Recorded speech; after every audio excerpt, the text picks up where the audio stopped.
महामारी की वजह से गरीबों को भारी परेशानी उठानी पड़ी।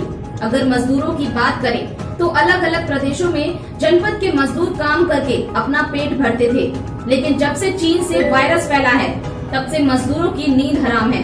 ऐसे में मजदूरों को अलग अलग प्रदेशों से आने में बहुत परेशानी उठानी पड़ी है। यहाँ तक कि मजदूरों को दूर दराज से पैदल ही आना पड़ा। मजदूरों ने ये सब तो झेल लिया, लेकिन अब अगर आज की बात करें तो मजदूरों को आज पेट भरने में भी बहुत समस्याओं का सामना करना पड़ रहा है। मजदूरों को उनका हक भी नहीं मिल पा रहा है। ऐसे में सरकार द्वारा कई गाइडलाइन तैयार की गई थी और प्रवासी मजदूरों को खाद्यान्न से लेकर उनको मजदूरी मिलने की बात कही गई थी, लेकिन आज मजदूरों को मजदूरी तो मिलना दूर की बात है, उनको उनका हक भी नहीं मिल पा रहा है। मामला जनपद जालौन के माधोगढ़ तहसील क्षेत्र के जमरेही अब्बल का है, जहां पर कई ऐसे मजदूर हैं जिनको खाद्यान्न किट नहीं मिली है, जिसको लेकर आज प्रवासी मजदूरों ने मिलकर तहसील परिसर में एसडीएम सालिक राम को ज्ञापन देकर अपनी आप बीती सुनाई है। मैं चाचा आपका? हमारा रमेश चंद कुशवाहा जी है। कौन से गांव से हैं? ग्राम जमरेही अब्बल। क्या मामला है पूरा? मामला ये है कि जो बाहर से प्रवासी लोग आए हैं उन सभी लोगों की किट नहीं मिल पा रही। कुछ लोग की मिल गई 10-20 आदमी की, बाकी लोग की अभी तक नहीं मिली।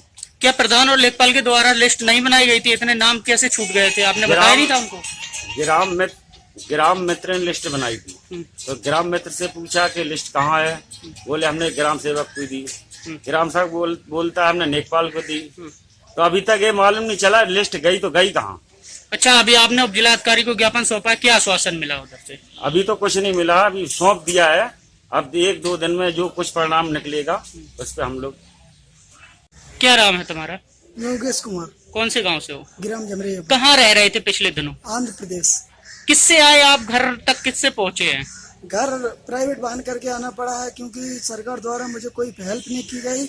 मैंने सरकार के जितने हेल्पलाइन नंबर थे सब पर कांटेक्ट किया, मगर मुझे कोई किसी भी प्रकार की कोई हेल्प नहीं मिली। ना तो मुझे घर पर जो माननीय योगी जी ने कहा था कि होम क्वारंटीन होना है, हम घर पर 14 दिन के लिए होम क्वारंटीन हुए। हमारे घर पर न तो खाने पीने की कोई व्यवस्था की गई, न ग्राम प्रधान के द्वारा की गई, न हमारे गांव के किसी सदस्य के द्वारा। 14 दिन तक हम घर में रहे क्वारंटाइन, कोई खाने पीने का सामान उपलब्ध नहीं हुआ। अभी सरकार के द्वारा जो राशन सामग्री बांटी जा रही है लेखपालों के द्वारा, वो सामग्री आपको मिल पाई कि नहीं मिली? हमसे कहा गया था कि आपको मिलेगा। हमारा नाम जो हमारे गांव के लेखपाल साहब हैं उन्होंने भी लिखा, और जो सचिव है उनके जरा भी हमने अपना नाम लिखवाया। उन्होंने कहा हमने आपकी लिस्ट जो है तहसील में बैठते हैं अधिकारी उनको सौंप दी है। क्या नाम है लेखपाल का और सचिव का? सचिव का श्री अमर सिंह कुशवाहा जी, और लेखपाल जी का हमें नाम तो मालूम नहीं है।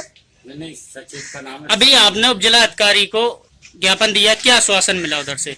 उधर से आश्वासन मिला कि जो नेक्स्ट आपके नेम आएंगे, अभी सुनाई होगी। अभी ये आश्वासन दिया गया है हमको। मैं आपका? सर मेरा नाम मनीष कुमार है। कौन से ग्राम से आप? मैं ग्राम जमरेही अब्बल का रहने वाला हूँ। क्या मामला है पूरा?